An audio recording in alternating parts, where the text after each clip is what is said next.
Hello and welcome to this lesson where you'll be learning how to control your media motor. And you should have just built the claw attachment on your robot, and now we're going to learn how do we control this claw attachment. And as all the videos in the past, if you need some extra time to work on a step, feel free to hit pause and resume the video when you're ready.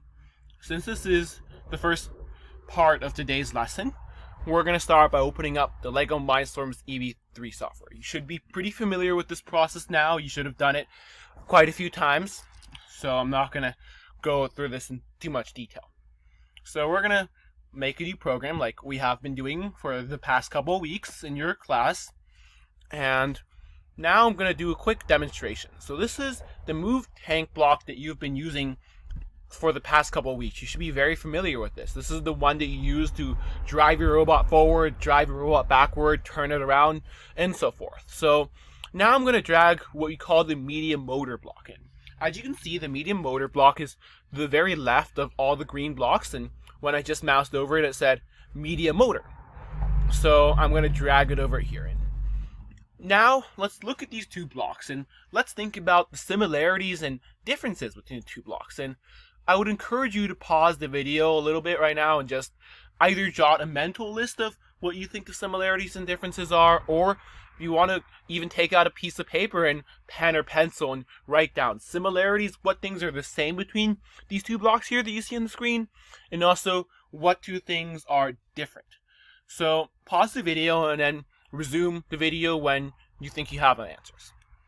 So we hope you just took some time to think about what are the similarities and differences between these two blocks, and I'm going to quickly review the answers. So let's first start out with some of the things that are different. Well, obviously the move tank block, which is the one right here, controls two motors because in order to drive forward, you most of the time need two motors. So that's one major difference, right? So in that case, you have two power settings versus as with a medium motor, there's just one medium motor. So there's only one power setting. We cannot control two motors. We're just controlling one. So there's only one power setting that you can set from either minus 100 to 100. But with this one here on the left, which is your move tank block, you have two motors, so each motor you can control the power of. And also another thing that you think looks different in the picture, right? These motors are large motors that the move tank block controls, and this is a medium motor. So obviously the picture should look a little different. And I really like the pictures here because it's really helpful in case you forget which one is which. You can just look, okay, if this one matches, this picture here matches the look of the medium motor. And that's the same down here when you're choosing which program to drag out. You can just drag out the block that matches whatever the medium motor looks like. So that's another difference. And the last difference is up here, and this is the ports on the Lego Mindstorms EV3 brick that your motors are plugged into. And by default, your motors, from the large motors, should be plugged into ports B and C. So you should just do this. So if you plug the large motors into B and C every time, you won't even have to think about this. You just use B and C all the time. And of course, there's a plus because, again, there are two motors here. So there's two different ports. But when we look at the medium motor, firstly, there's only one motor. So there's only one letter here. There's only one port on the Lego Mindstorms EV3 brick that we're plugging something into. And that port is usually port A. So do yourself a favor. Makes it simple. You don't even have to think about this. Always plug your medium motor into port A, and always plug your large move tank motors into ports B and C, and your life will be made simple. So now let's discuss some of the similarities that we see between the two blocks here. So obviously there are a lot of things that are very similar. First off, you can set the number of rotations, and this is something that's universal between both the blocks. And also when you click on this, you see all the same menu options. You can either turn it off, turn it on, have it on for seconds, or have it on for reads. This is all exactly the same. And how to set your powers, it's exactly the same. And you can also do minus powers to indicate that you want the robot to move backward. This is all the same. And also here, I know we never really cover this, but this is the same, where you see the same image here. So when you look at these things, the point is that there's so many things that are similar between these two blocks. They function in almost the exact same way. So I want you to really think about how can I apply the skills that I learned on using this move tank block to the medium motor block because it really is the same. So now I'm going to delete this, and we're going to start our next program, which we're going to start with the claws open. We're going to close the claws, and then we're going to reopen the claws. So now we're going to start with the medium motor, and I just showed you how to put that up. So we have this here now, and I did the homework for you. I did the homework, and now I know I'm going to tell you how many rotations it is to close the claw, and that is 0.15. So we want 0.15 rotations, and of course this is at 75 power.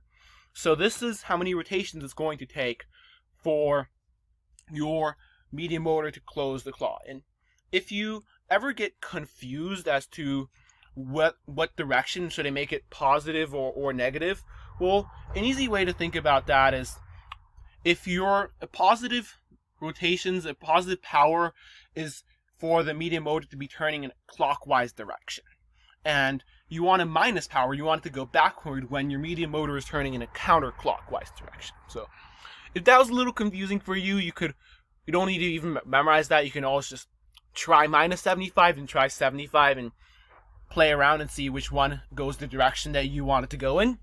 But it's a very good way to remember it. So 0.15, and now our claw is going to start in the open position with this as our claw is going to close.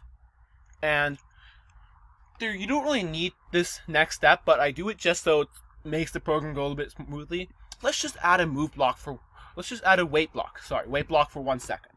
And this really just is going to give the robot a second to pause before it opens up again. So it's not just like close open right away. This is closed, then it's a little bit of time, and then it's going to open again. So how do we open the claw again? Well, you guessed it. We just got to do the same thing with the medium motor. We drag another medium motor block, and in this time we also want to do 0.15 rotations because that's exactly the same distance it is to close and then open. But this time we want to go to other directions. We want a minus 75 power. So this is effectively it.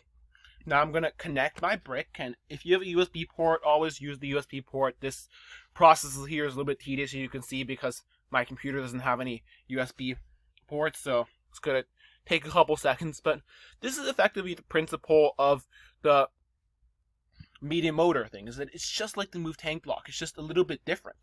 So we're going to download and run so it can run right away.